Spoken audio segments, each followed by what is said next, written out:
हरे कृष्णा। हम श्रीमद् भगवद गीता के द्वितीय अध्याय गीता का सार इसके 25वें श्लोक को पढ़ रहे हैं। पिछले श्लोक में भगवान आत्मा के गुण को बता रहे थे। इस श्लोक में भी भगवान आत्मा के गुण को बता रहे हैं और भगवान अर्जुन से कह रहे हैं कि तुम आत्मा को इस प्रकार समझकर शोक मत करो। अगर कोई व्यक्ति शोक कर रहा है आत्मा के लिए या किसी के शरीर छूट जाने पर, तो उस व्यक्ति को आत्मा के ये गुण नहीं पता है, इसीलिए वो शोक कर रहा है। तो भगवान कह रहे तुम मुझे इस प्रकार जानो।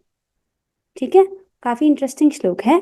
पहले हम इसकी कुछ आवृत्ति करेंगे, मेरे पीछे बोलिएगा। निम्बल जी आप बोलिए। So let's do it. अव्यक्तोऽयम् अचिन्त्योऽयम् अव्यक्तोऽयम् अचिन्त्योऽयम् अविकार्योऽयम् उच्यते अविकार्योऽयम् उच्यते तस्मादेवं विदित्वैनं तस्मादेवं विदित्वैनं नानुशोचितुमर्हसि।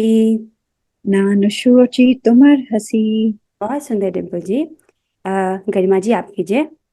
अव्यक्तोऽयम् अचिन्त्योऽयम् अव्यक्तोऽयम् अचिन्तोऽयम् अविकार्योऽयम् उच्यते विकारोऽयम् उच्यते तस्मादेवं विदित्वैनं तस्मादेवं विदित्वैनं नानुशोचितुमर्हसि। नानुशोचितुमर्हसि। बहुत सुंदर गरिमा जी। आभा जी आप कीजिए। अव्यक्तोऽयम् अचिन्त्योऽयम् अव्यक्तोऽयम् अचिन्तोऽयम् अविकार्योऽयम् उच्यते अविकार्योऽयम् उच्यते तस्मादेवं विदित्वैनं तस्मादेवं विदित्वैनं नानुशोचितुमर्हसि। नानुशोचितुमर्हसि। सुंदर आभा जी। कनक जी आप कीजिए। अव्यक्तोऽयम् अचिन्त्योऽयम् अव्यक्तोऽयम् अचिन्त्योऽयम् अविकार्योऽयम् उच्यते अविकार्योऽयम् उच्यते तस्मादेवं विदित्वैनं तस्मादेवं विदित्वैनं नानुशोचितुमर्हसि।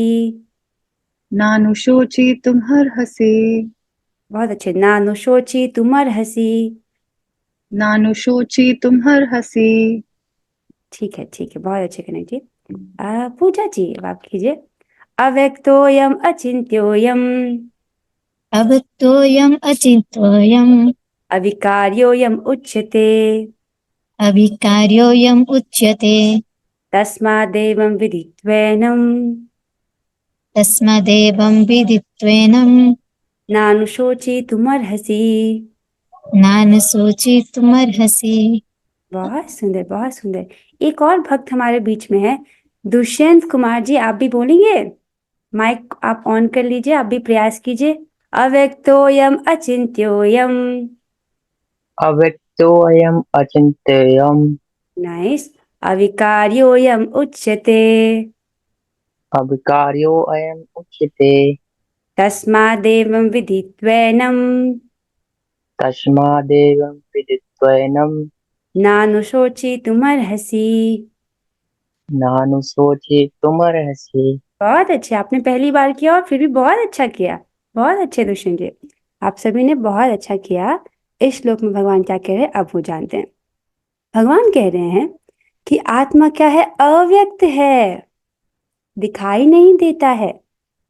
राइट, आंखों की दृष्टि से ओझल है, आंखों द्वारा हम आत्मा को नहीं देख सकते हैं, अकल्पनीय है, हम इसके बारे में कल्पना भी नहीं कर सकते, अर्थात मन की पकड़ में भी नहीं आ सकता आत्मा।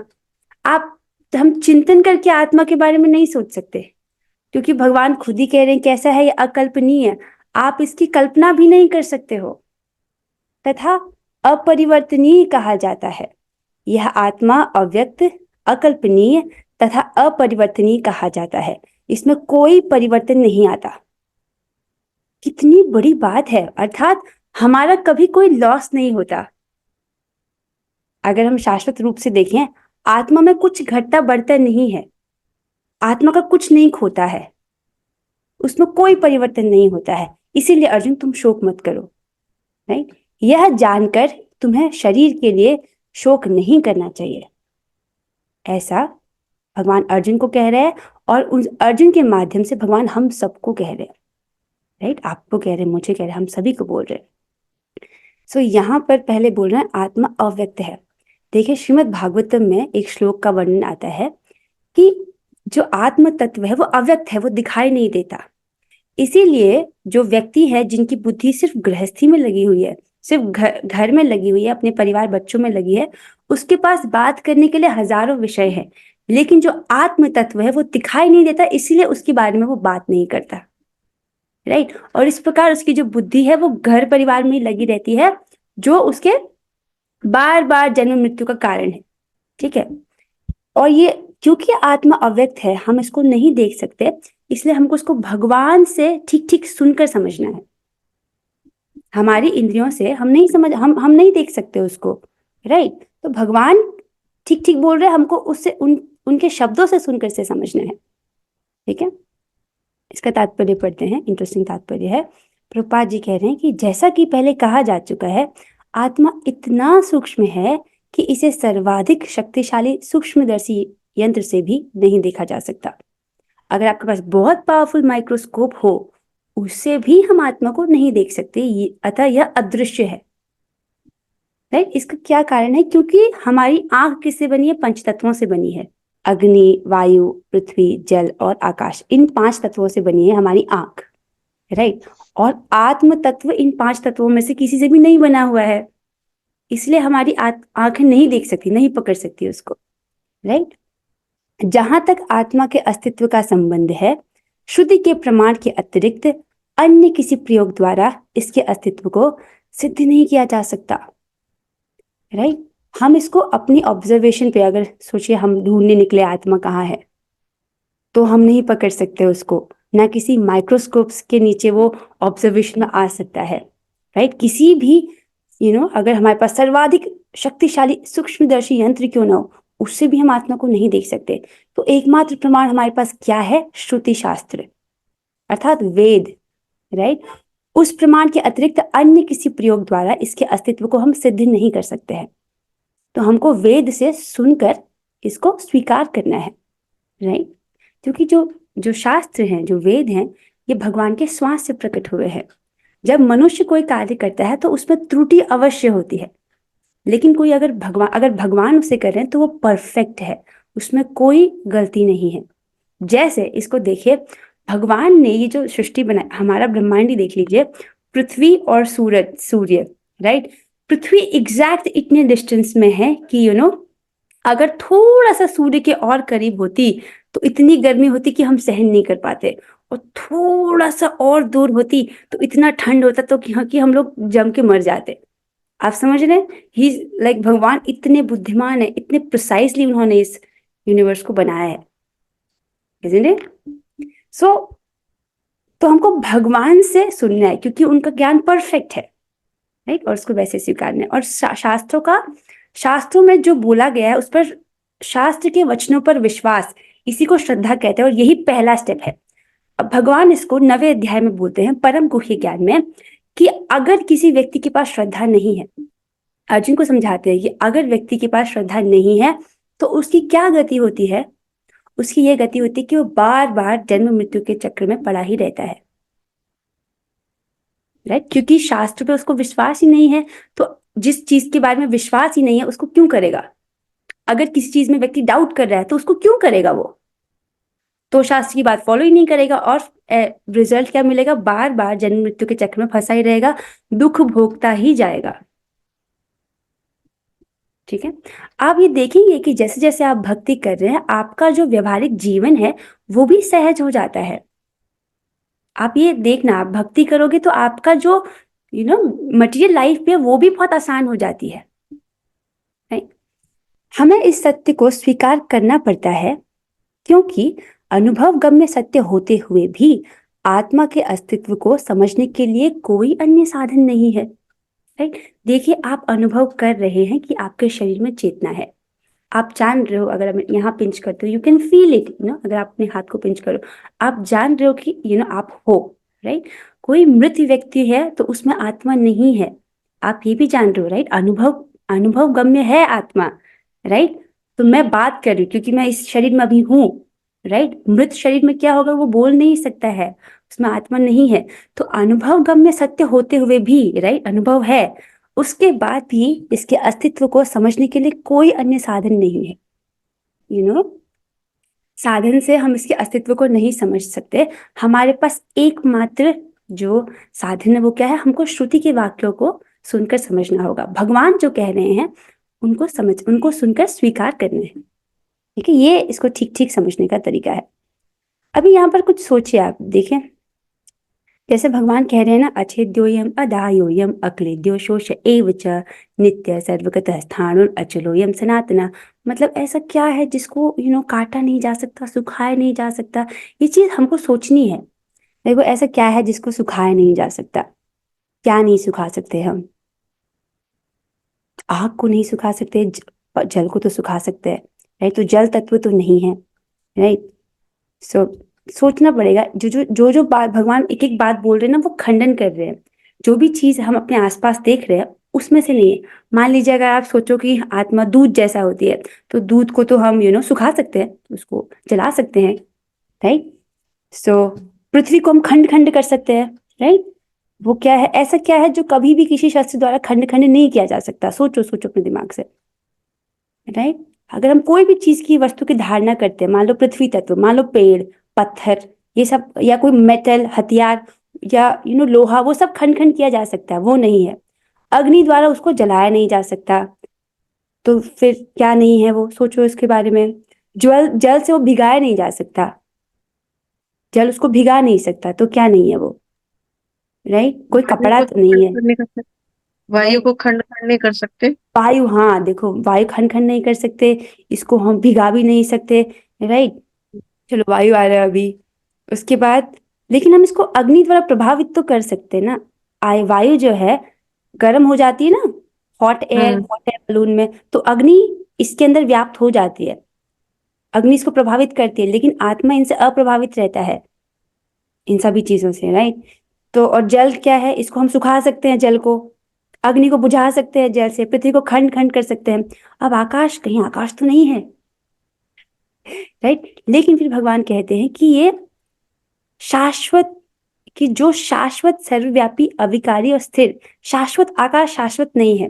जब सृष्टि होती है, यही मेरा डाउट था, मैंने अपने गुरु महाराज से पूछा था कि आकाश का कैसे खंडन हो रहा है। तो उन्होंने कहा कि जब सृष्टि होती है, इसको श्रीमद् भागवतम में समझाया जाता है मोर डिटेल में, तो सृष्टि के वक्त आकाश तत्व जब बनता है तो ये शाश्वत नहीं होता। शाश्वत मतलब जो हमेशा से था, है, हमेशा रहेगा। रॉ मटेरियल हमेशा से रहते हैं महत तत्व में, लेकिन ये तत्व शाश्वत नहीं है, मतलब हमेशा से था, है नहीं। जब जब सृष्टि होती है तो ये बहुत इंटरेस्टिंग कॉन्सेप्ट है कि कैसे ये पांचों के पांचों तत्व आते हैं, ये डिटेल में समझाया जाता है श्रीमद् भागवतम में। अभी के लिए आप इतना समझो कि आकाश क्या है, ये शाश्वत नहीं है, इसलिए आकाश तत्व भी नहीं है आत्मा, राइट। या वरना ऐसे देख लो व्यवहारिक तरीके से, आकाश मतलब स्पेस, जो स्पेस ऑक्यूपाई करता है। जब कोई व्यक्ति ने शरीर त्याग कर दिया है, राइट, उसने शरीर त्याग कर लिया, आत्मा ने शरीर को त्याग दिया है, राइट। तो शरीर तो अभी भी आकाश घेरा ही हुआ है ना, स्पेस तो उसने अभी भी घेरा है, लेकिन वो व्यक्ति अब बात नहीं कर रहा। आकाश मतलब स्पेस, तो स्पेस तो अभी भी उसने कवर किया है, लेकिन वो कुछ और मिसिंग है, गेटिंग? तो आकाश तत्व नहीं है। अच्छा, तो ऐसे ऐसे करके ये बोलते हैं नयति नायति नायति, ये नहीं है आत्मा, ये नहीं है आत्मा। तो जो भी चीज हम अपने आसपास देख सकते हैं, अनुभव कर सकते हैं, राइट, जो ये जो भी पंच तत्वों से बना है, वो आत्मा नहीं है, राइट। भगवान चाह रहे हैं कि हम सोचें इस चीज को। अच्छा, अब आगे चलते हैं।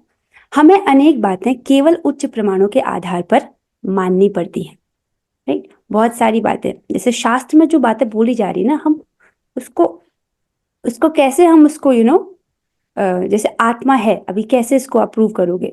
उसके अस्तित्व के बारे में हम शास्त्र से ही श्रवण करके समझते हैं। या स्वर्ग है, स्वर्ग है, शास्त्र कह रहा है, लेकिन अब इंसान कैसे प्रूव करेगा उसको, राइट। अपनी हमारी इंद्रियां अपूर्ण है, हम वहां तक पहुंच नहीं सकते। वैकुंठ लोक है, जितना सत्य ये है कि सूर्य है, उतना ही सत्य है कि वैकुंठ लोक भी है और गोलोक भी है। अब कैसे प्रूव करेगा इंसान इसको, राइट है। तो इसको हमको शास्त्र से श्रवण करके स्वीकार करना है। सो कोई भी, जैसे हम क्या करते हैं, जैसे कोई भी अपनी माता के आधार पर अपने पिता के अस्तित्व को अस्वीकार नहीं कर सकता, अर्थात सो कोई बच्चा है तो उसको अपने पापा के बारे में जानना, तो सिंपली मम्मी से पूछ लो, मम्मी मेरे पापा कौन है, राइट? तो ठीक ठीक पता चल जाएगा। अब ये थोड़ी कि अब वो लैब में जाए, सारे जितने भी पुरुष है उनका सैंपल ले और टेस्ट करने बैठे। दैट्स नॉट दी वे। माता से पूछो तो उसे पता चल जाएगा। उसी प्रकार पिता के स्वरूप को जानने का साधन का यह एकमात्र प्रमाण माता है, राइट? इसी प्रकार वेदाध्ययन के अतिरिक्त आत्मा को समझने का अन्य उपाय नहीं है, राइट? और समस्त वेदों का सार है श्रीमद् भगवद गीता। तो अगर आपने भगवद गीता समझ ली है, आपने सारे वेदों को पढ़ लिया है, राइट? आपको सारे वेदों का सार पता चल गया है। ओके। दूसरे शब्दों में आत्मा मानवीय व्यवहारिक ज्ञान द्वारा अकल्पनीय है। तो हमारे जो प्रैक्टिकल ज्ञान है उसके द्वारा अकल्पनीय समझते हो, जिसकी कल्पना नहीं की जा सकती, हम इमेजिन नहीं कर सकते। फॉर एग्जाम्पल, अगर मैं आपसे कहूँ कि आप 1 किलो आम लेके आओ, राइट? तो आपने सोचा आम कैसा होता है, वैसे तो अभी विंटर सीजन है, अभी कैसे लेके आओगे? मान लीजिए मैंने कहा कि 1 दर्जन केले लेके आइए, वो तो किसी भी सीजन में मिलते हैं, तो आप सोचोगे केला, राइट? वो लेके आ सकते हो आप। लेकिन मैं कहूँ आप आत्मा लेके आओ, हमारे गुरु महाराज ने एग्जैक्टली यही प्रश्न पूछा था हमसे क्लास में, आत्मा लेके आओ। हमने पिछले क्लास में पढ़ा कि आत्मा सर्वव्यापी है, हर जगह है, राइट? विभिन्न योनियों में है। लेकिन अगर मैं आपसे कहूँ आत्मा लेकर आओ, तो आप क्या सोचोगे? दिमाग में क्या आएगा? कैसा है आत्मा? क्या वो लाइट है? कैसे पकड़े हूँ? सो वो अकल्पनीय है, हम उसकी कल्पना नहीं कर सकते। आत्मा चेतना है और चेतन है, राइट? चेतना आत्मा का गुण है, चेतना के द्वारा वो पूरे शरीर में व्याप्त रहता है और वो एक चेतन तत्व है, चेतन है अपने आप में। जैसे आप जानते हो कि ये बॉटल, ये चेतन नहीं है, जड़ पदार्थ है। इट्स नॉट, ये कॉन्शियस नहीं है कि ये है, राइट? लेकिन हम कॉन्शियस है कि मैं हूं, right? You are conscious that you are, उसको बोलते हैं चेतन। सो वेदों के इस कथन को हमें स्वीकार करना होगा। वेद हमें ऐसा बता रहे तो हमको उसे वैसे ही स्वीकार करना होगा। यही ज्ञान पाने की सही विधि है। जैसे छोटा बच्चा अगर वो स्कूल में जा रहा है और उसको जैसे मैथ सीखना है उसको, तो उसको स्वीकार करना पड़ता है ना कि 1 होता है, राइट? फिर वो सीखता है 1 2 3 4। अगर वो क्वेश्चन करे कि 1 क्या होता है, वो तो उसको स्वीकार करना पड़ेगा कि 1 है, तभी तो आगे की मैथ्स पढ़ेगा, राइट? तो ये हमको जो शास्त्र में बोला उसको स्वीकार करना होता है, राइट? कोई भी अपनी माता के आधार पर अपने पिता के अस्तित्व को अस्वीकार नहीं कर सकता। पिता के स्वरूप को जानने का साधन या एकमात्र प्रमाण माता है। इसी प्रकार वेदाध्ययन के अतिरिक्त आत्मा को समझने का अन्य उपाय नहीं है। और समस्त वैदिक ज्ञान का सार क्या है? श्रीमद् भगवद गीता, राइट? जिसको आप अभी समझने का प्रयास कर रहे हो। पता है ये प्रयास बहुत सराहनीय है, भगवान इससे बहुत प्रसन्न होते हैं कि अरे इतने सारे जीवात्माओं में से ये मेरी भगवद गीता, ये भगवद गीता का ज्ञान सुन रहा है। भगवान हमसे बहुत प्रेम करते हैं और वो जान रहे हैं कि इस दुखालय में जो जीवात्मा है वो दुख भोग रहा है, राइट? तो भगवान पहले से व्यवस्था कर दिए हैं वो सारे इंस्ट्रक्शंस जो अभी हमको सुनने की जरूरत है, और वो उनकी इच्छा है कि हम इसको पढ़ें, इसको सुने, इसको समझें, राइट? वो नहीं चाहते कि हम दुखालय में रहें, ओके? वो बहुत प्रेम करते हैं, वो चाहते हैं कि आप इसको समझो पूरे यत्न पूर्वक। And you are coming to the class, आप कोशिश करो, प्रयास करो, this is very very nice. जो लोग भगवद गीता को सुनने की इच्छा रख रहे हैं ना, ये इच्छा, ये इतना दर्शाता है कि आप, उनके पास बहुत बड़ा पुण्य जो उनका है, वो बहुत बड़ी मात्रा में पुण्य उनका फलीभूत हुआ है इस इच्छा में कि उनको भगवद गीता सुननी है। ये इच्छा हर किसी के पास नहीं होती है, राइट? भगवान खुद कहते कि हजारों में से कोई एक विरला होता है जिसको इस बारे में जिज्ञासा होती है, इस ज्ञान के विषय में जिज्ञासा होती है, जिसे कहते हैं अथातो ब्रह्म जिज्ञासा। दिस इज वेरी नाइस कि you have that thing, very nice. आगे चलते हैं। आत्मा में शरीर जैसे परिवर्तन नहीं होते। तो शरीर में 6 प्रकार के परिवर्तन होते हैं जो हमने पढ़े थे, राइट? जन्म होता है, वो कुछ समय तक रहता है, बढ़ता है, कुछ गौण चीजें उत्पन्न करता है जैसे बच्चे, उसके बाद क्षीण होता है, कमजोर होता है, और अंत में नष्ट होता है। ऐसा भौतिक चीजों के साथ होता है, राइट। ये शरीर भी भौतिक है, इसके इसमें ये 6 विकार होते हैं, लेकिन आत्मा में ऐसे परिवर्तन नहीं होते हैं। तो आत्मा कभी बूढ़ी नहीं होने वाली है, राइट। आप कभी बूढ़े नहीं होने वाले, आप कभी मरने नहीं वाले हो, नहीं। इससे पता है क्या हमको क्या देखने को मिलता है? जब हम अपने आप को शरीर समझते हैं ना, हम अपने जीवन की प्लानिंग कैसे करते हैं कि अगले 100 साल तक, राइट, अभी से लेके मैक्सिमम अगले 100 साल तक इतना का मैं प्लानिंग कर लेती हूँ, 20 साल एजुकेशन, फिर उसके बाद 20 साल करियर, ऐसे ऐसे हम डिसाइड करते हैं ना अपनी लाइफ को, राइट। 80 साल तक तो प्लान कर ही लेते हैं कि ठीक है, फिर जल्दी रिटायरमेंट, फिर बूढ़ा हो जाएंगे, और इतना इतना प्लान करते हैं। इवन जो सबसे वाइज लोग, जिनको सो कॉल्ड वाइज कहते हैं, जो लोग इन्वेस्टिंग के बारे में इतना कुछ बोलते हैं कि हमको इन्वेस्ट करना चाहिए ताकि आगे काम आएगा, लेकिन इस शरीर में तो आप उतना ही भोग पाओगे ना जितनी इस शरीर की अवधि है। करोड़ों पैसे भी कमा लिए तो भी तो आप उतना ही भोग सकते हो जितना इस शरीर की अवधि है। जिस दिन आपने शरीर छोड़ा वो सब गया, राइट। तो जब हम आत्मा के विषय में सुनते हैं तो हमारा पर्सपेक्टिव बहुत ब्रॉड हो जाता है कि मेरा जीवन सिर्फ 100 साल का नहीं है, अनंत वर्षों का है। इस वक्त मैं इस शरीर में हूं तो अभी ये परिस्थिति है, लेकिन किसी भी मोमेंट ये देह चेंज हो सकता है और मुझे दूसरा देह मिल सकता है, राइट। और अभी जो मेरे पास चीजें हैं ये मेरे पास नहीं चलेंगी, मेरे अगले देह में नहीं आएंगी मेरे पास। उस विषय में भी तो हमको विचार करना चाहिए, राइट। अभी का तो जीवन है ही, लेकिन जब देह छूट जाएगा वहां तो आगे तो कुछ भी नहीं ले जा पाओगे अपने साथ में, राइट। सिर्फ एक ही चीज पास ऑन होती है, आपने जितनी भक्ति की है वो पास ऑन होगी, और कर्मों की गठरी, राइट। तो बैंक बैलेंस नहीं ट्रांसफर होता। सो आत्मा में शरीर जैसे परिवर्तन नहीं होते। तो हमारी एज बहुत शाश्वत है, इनफाइनाइट एज, ईयर्स की आयु है हमारी। और हम कितनी बार मर चुके हैं, कितनी बार, कितने सारे परिवार हमारे हो चुके हैं, राइट। और हमने अपने कितने सारे जन्म खराब कर दिए हैं अपने परिवार के प्रति आसक्ति में और अपने लिए आत्म साक्षात के लिए प्रयास न करने में। प्रमाण क्या है? क्योंकि हम आज भी भौतिक जगत में हैं। मैं अपनी भी बात कर रही हूँ, राइट, हम सभी, ठीक है। लेकिन इस बार हमको ये गलती नहीं करनी। हम चाहते हैं जो इस बार भगवान जो समझा रहे हैं उसको ठीक ठीक समझने का प्रयास करके उसको अप्लाई करने की कोशिश करना है हमको, राइट।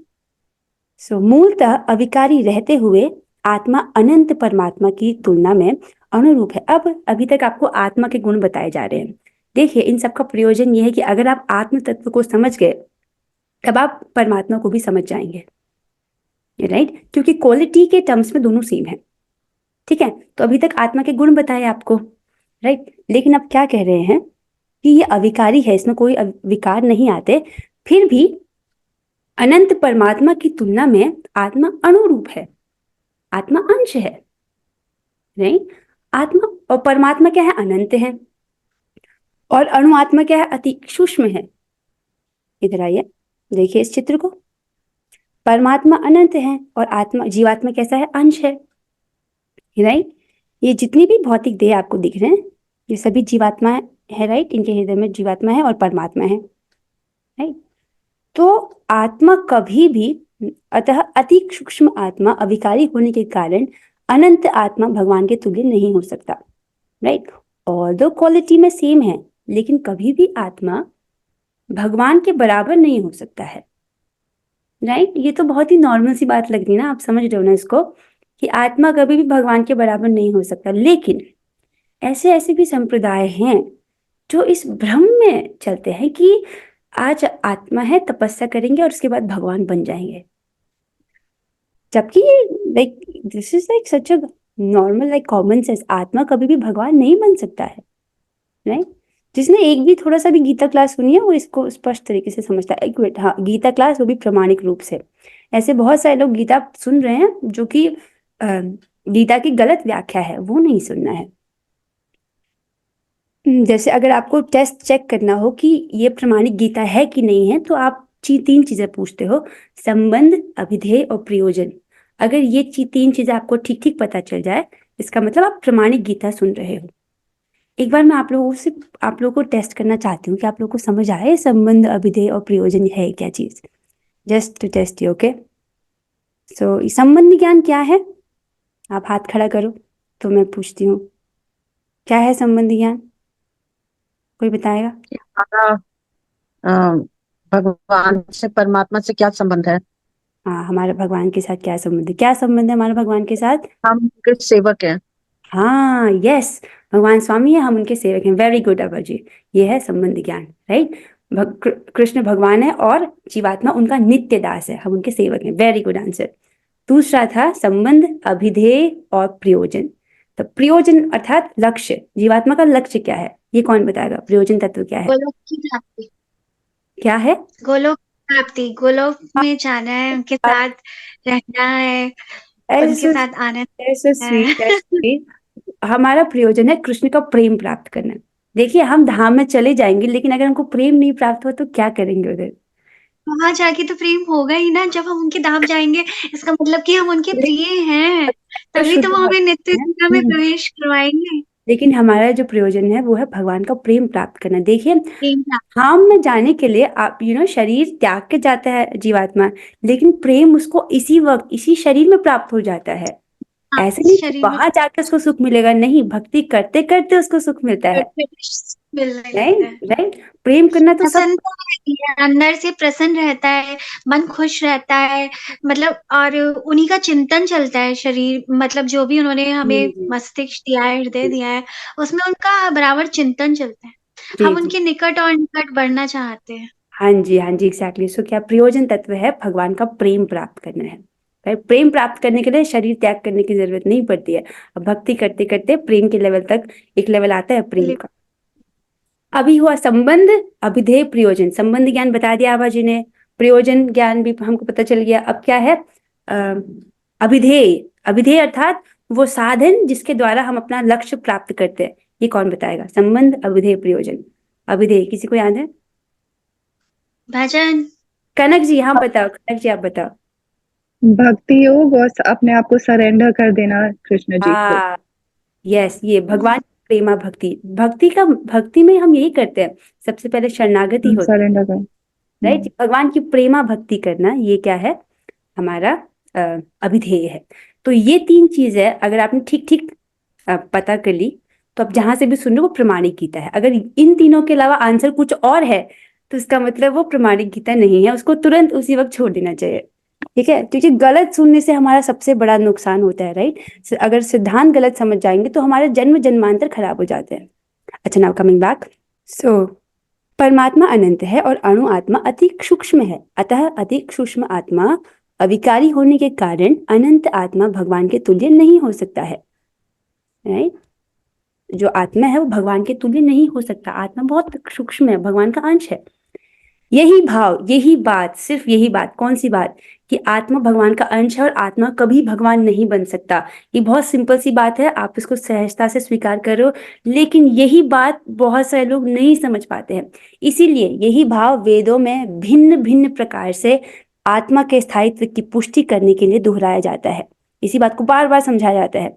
किसी बात का दोहराना उस तथ्य को बिना किसी त्रुटि के समझने के लिए आवश्यक है, राइट। आत्मा के स्थायित्व को बार बार पुष्टि करने के लिए आपको बोला जा रहा है, ताकि आप उसको बिना गलती के समझ पाओ, राइट। तो इसलिए इसको बार बार समझाया जा रहा है। क्या समझ रहे हैं हम? कि अति सूक्ष्म आत्मा अविकारी है, अर्थात उसमें कोई विकार नहीं है। आत्मा में हमने कुछ गुण पढ़े थे, क्या पढ़े हैं इस श्लोक में और पिछले श्लोक में? कि आत्मा जो कि अखंडित तथा अघुलनशील है, खंड नहीं किया जा सकता, अघुलनशील है, जिसको न तो जलाया जा सकता है न सुखाया जा सकता है, जो शाश्वत है, सर्वव्यापी है, अविकारी है, स्थिर है। स्थिर का मतलब हमने सुना था कि जब जीवात्मा किसी योनि में जाता है तो अपरिवर्तनशील रहता है, उसमें कोई परिवर्तन नहीं आता। जैसे इस वक्त हम मनुष्य शरीर में है तो हम आत्मा में कोई परिवर्तन नहीं आ रहा, राइट। और अगर वो किसी और योनि में चले जाता है, जैसे पेड़ की योनि में, तो भी आत्मा में कोई परिवर्तन नहीं आता, राइट। स्थिर रहता है, सदैव एक सा रहने वाला, एक रस, जो अव्यक्त है, अकल्पनीय तथा अपरिवर्तनीय है। ये सब आत्मा के गुण हैं। इसको बार बार वेदों में अलग अलग प्रकार से बोला जाता है, ठीक है। परमात्मा अनंत है और अणु आत्मा बहुत छोटा, उनका अंश है, और कभी भी, राइट, जो आत्मा है वो भगवान नहीं बन सकता है, ठीक है, क्योंकि वो भगवान का अंश है। सो अति सूक्ष्म आत्मा अविकारी होने के कारण अनंत आत्मा भगवान के तुल्य नहीं हो सकता। आई थिंक ये चीज तो बहुत क्लियर हो गई होगी आपको। बहुत सारे लोग पता नहीं इस चीज को गलत क्यों समझते हैं। कुछ प्रश्न उत्तर है, अब आपकी बारी। ठीक है। आत्मा अव्यक्त और अकल्पनीय है, इसीलिए आत्मा को समझने का एकमात्र उपाय क्या है? देखो, आत्मा अव्यक्त है, हमारी कल्पना से परे है, तो उसको कैसे समझें? एकमात्र आत्मा को समझने का एकमात्र उपाय क्या है, बताइए। शास्त्रों के शास्त्र। हाँ, हमको शास्त्रों से सुनकर इसको स्वीकार करना है, वेदों से सुनकर इसको स्वीकार करना है। और वेदों में हम तो हम गीता पढ़ रहे हैं, विच इज सारे वेदों का सार। Nice answer. Next question. आत्मा सर्वव्यापी है, शाश्वत है, अविकारी है, राइट? और इसे किसी भी प्रकार नष्ट नहीं किया जा सकता, राइट? शाश्वत है अर्थात हमेशा से था, है और हमेशा रहेगा। तो फिर क्या अपने शाश्वत जीवन काल में आत्मा तपस्या करके कभी भगवान बन सकता है? नहीं। नहीं। वेरी गुड, यही इसका उत्तर है, नहीं बन सकता है। ठीक है।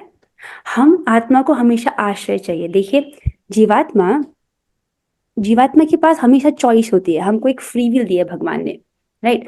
At every point of time हमारे पास एक चॉइस होती है कि या हम भगवान की अंतरंगा शक्ति का आश्रय लें या हम भगवान की बहिरंगा शक्ति का आश्रय लें। भगवान की अंतरंगा शक्ति हलादिनी शक्ति अर्थात राधा रानी, उनका आश्रय लें, या हम भगवान की बहिरंगा शक्ति अर्थात माया देवी का आश्रय लें। माया देवी का आश्रय लेने का अर्थ है भोगों में पड़ना, भोग, इस जगत में जो भोग है उनके प्रति आसक्त होना। और हलादिनी शक्ति का आश्रय लेना अर्थात भक्ति के जो कार्य है उनमें अपनी सेंसेस को एंगेज करना, राइट? अभी आपके पास जो कान है, आप इसे भौतिक वार्तालाप भी सुन सकते हो और आप इन्हीं कान से भगवत गीता भी सुन सकते हो। तो आपने हलादिनी शक्ति का आश्रय लिया है, राइट? तो जो लोग भगवान की हलादिनी शक्ति के आश्रय में, भगवान कहते हैं वो मेरी दिव्य प्रकृति के आश्रय में है और वो माया को पार कर जाते हैं।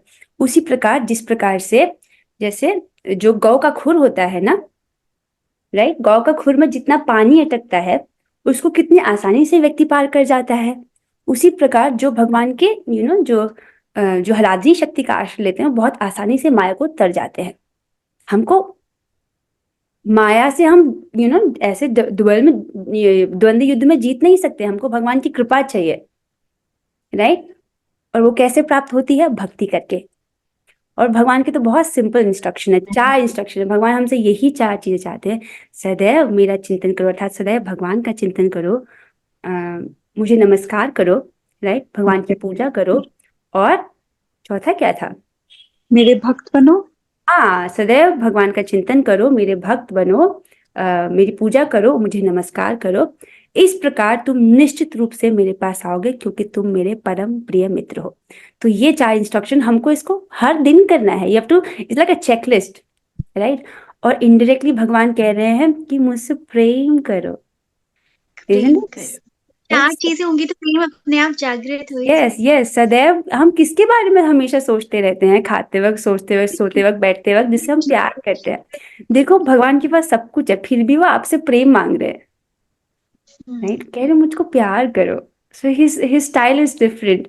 वो ये नहीं कह रहे मुझे प्रेम करो, कह रहे हमेशा मेरे बारे में सोचो, right? It is not possible until unless you love him. And वो कितने पोजेसिव है कि हमेशा मेरे बारे में सोचो, राइट? मेरे ही बारे में सोचो, मेरे बारे में सुनो, मेरे बारे में पढ़ो, right? It is all about him. So is very possessive. So आपको ध्यान रखना कि आप इन 4 इंस्ट्रक्शंस को इनका पालन करो, जितना हो सके प्रयास कीजिए, ठीक है? With this we are ending the class here. कोई प्रश्न है तो आप पूछ सकते हो। नहीं? अरे आप लोगों ने बहुत अच्छे से पार्टिसिपेट किया, this is really really good. अब हम 3 बार हरे कृष्ण महामंत्र को बोलेंगे। Let's do it together.